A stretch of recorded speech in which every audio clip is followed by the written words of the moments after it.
صلوا على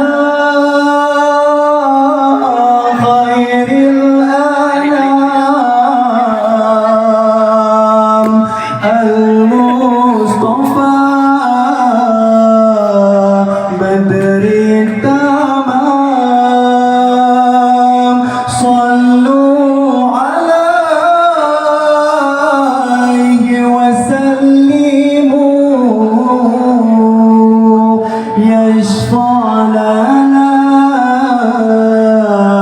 يوم الزحام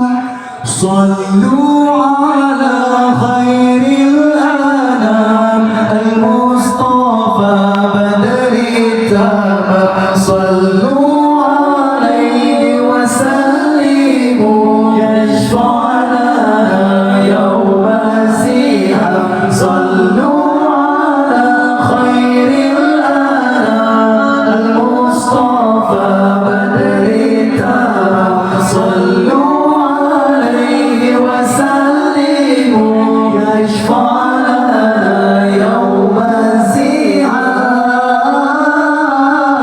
di dalam suruhan bersolawat Allah memulakan dengan zatnya lalu mewajibkan para malaikat sholawat kepada kekasihnya di dalam suruhan bersolawat Allah memulakan dengan zatnya lalu mewajibkan para malaikat sholawat kepada kekasihnya barulah menyeru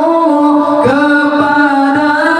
semua yang beriman agar turut bersolawat salam bersama-samanya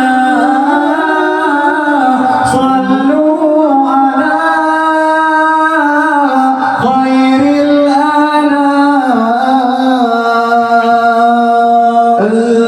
al-mustafa badrin tamam sallu alaihi wasallimu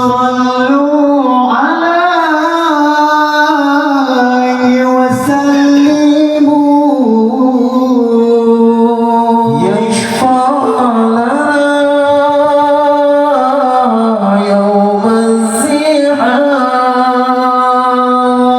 صلوا على خير الأنام المصطفى بدر التمام صلوا عليه وسلموا يشفع لنا يوم الزحام صلوا على خير الأنام المصطفى بدر التمام صلوا عليه وسلموا يشفع لنا يوم الزحام